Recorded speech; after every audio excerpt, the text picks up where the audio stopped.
Hi friends, welcome to Indhu's kitchen. இன்னைக்கு நம்மளோட கிச்சன்ல இட்லி தோசை சாதத்தோட சேர்த்து சாப்பிட்ற மாதிரி ஒரு டேஸ்டான புதினா சட்னி எப்படி செய்யறதுன்னு பார்க்கலாம். இந்த மாதிரி புதினா சட்னி செஞ்சு பாருங்க. டேஸ்ட் வந்து ரொம்ப சூப்பரா இருக்கும். நீங்க நார்மலா சாப்பிட்றதை விட எக்ஸ்ட்ரா சாப்பிட்ற அளவுக்கு ரொம்பவே அருமையா இருக்கும். இதை செய்யறதுக்காக ஒரு பேன்ல 2 டேபிள் ஸ்பூன் அளவு எண்ணெய் சேர்த்துக்கலாம். எண்ணெய் சூடானதுக்கு அப்புறமா இதில் 2 டீஸ்பூன் அளவு கடலைப்பருப்பு, 2 டீஸ்பூன் அளவு உளுந்தம்பருப்பு சேர்த்துக்கலாம். ஸ்டவ்வை மீடியம் ஹீட்லேயே வச்சுட்டு இது ஒரு 10லேருந்து 20 செகண்டுக்கு நல்லா வறுத்துக்கோங்க. இப்போ இது கூட 3 வரமிளகாய் சேர்த்துட்டு இதையும் ஒரு 10 செகண்டுக்கு நல்லா வறுத்துக்கலாம். இப்போ நம்ம வறுத்து வச்சுருக்கிற உளுந்து, கடலைப்பருப்பு, மிளகாய் எல்லாத்தையுமே தனியாக ஒரு பவுலுக்கு மாற்றி வச்சுக்கோங்க. இப்போது அதே பேனில் அதே இருக்கிற எண்ணெயோடவே ஒரு பெரிய வெங்காயத்தை நீளமாக கட் பண்ணிவிட்டு சேர்த்துக்கலாம். கூடவே ஒரு 10 பல்லு பூண்டு சேர்த்துக்கோங்க. இப்போ இது ரெண்டையுமே 2லேருந்து 3 நிமிஷத்துக்கு நல்லா வதக்கி விட்டுக்கலாம். வெங்காயம் பூண்டு வதங்கினதுக்கப்புறமா இதில் 2 மீடியம் சைஸ் தக்காளியை ரஃப்பாக கட் பண்ணி வச்சுருக்கேன். கூடவே ஒரு 3 பச்சை மிளகாய் சேர்த்துருக்கேன்.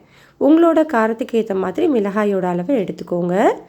இப்போ இந்த சட்னிக்கு தேவையான அளவு உப்பு, 3/4 டீஸ்பூன் அளவு கல்லுப்பு சேர்த்துட்டு இந்த தக்காளி நல்லா மசிகிற வரைக்கும் வதக்கிக்கோங்க. இந்த அளவுக்கு தக்காளி நல்லா வெந்து வந்ததுக்கப்புறமா இதில் ஒரு கைப்பிடி அளவு புதினா, அதே ஒரு கைப்பிடி அளவு கொத்தமல்லி இலை சேர்த்துக்கலாம். கூடவே ஒரு சின்ன துண்டு புளி சேர்த்துக்கோங்க. நம்ம தக்காளி சேர்த்துருக்கிறதுனால புளி வந்து கம்மியாகவே சேர்த்தாலே போதும். இது எல்லாத்தையுமே ஒரு முறை நல்லா கலந்துட்டு ஸ்டவ் ஆஃப் பண்ணிக்கலாம். இதெல்லாமே நல்லா ஆறட்டும். இப்போ ஒரு மிக்ஸி ஜாரில் நம்ம ஏற்கனவே வறுத்து வச்சுருக்கிறோம் இல்லையா, கடலைப்பருப்பு, உளுந்து, வரமிளகாய், இதை 3 மட்டுமே சேர்த்துக்கோங்க. இது கூட ஒரு 2 டீஸ்பூன் அளவு துருவின தேங்காய் சேர்த்துக்கிறேன். தேங்காய் சேர்க்குறது ஆப்ஷனல் தான், விருப்பம் இருந்தால் சேர்த்துக்கோங்க, இல்லைன்னா ஸ்கிப் பண்ணிக்கலாம். இப்போது மிக்சியில் பல்ஸ் மோடில் ஒரு 2லேருந்து 3 முறை நல்லா சுற்றி எடுத்துக்கோங்க. இப்போ நான் அரைச்சி எடுத்துகிட்டு வந்திருக்கேன் பாருங்கள். இந்த மாதிரி கொரகொரப்பாக அரைச்சா போதும்.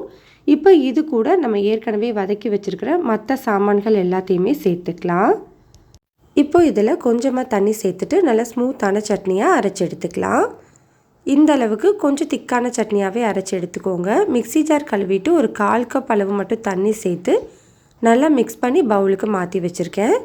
இப்போது இந்த சட்னியை தாளிக்கிறதுக்காக ஒரு பேனில் 1 டேபிள் ஸ்பூன் எண்ணெய் சூடுபடுத்திட்டு 1/2 டீஸ்பூன் கடுகு, 1/2 டீஸ்பூன் உளுந்து, கொஞ்சமாக கறிவேப்பிலை சேர்த்து தாளிச்சிட்டு இந்த சட்னியோடு மிக்ஸ் பண்ணிக்கலாம்.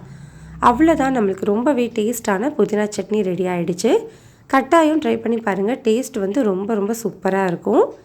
இந்த ரெசிபி உங்களுக்கு பிடிச்சிருந்ததுன்னா லைக் பண்ணுங்கள், ஷேர் பண்ணுங்கள். இந்துஸ் கிச்சனை சப்ஸ்கிரைப் பண்ணிக்கோங்க.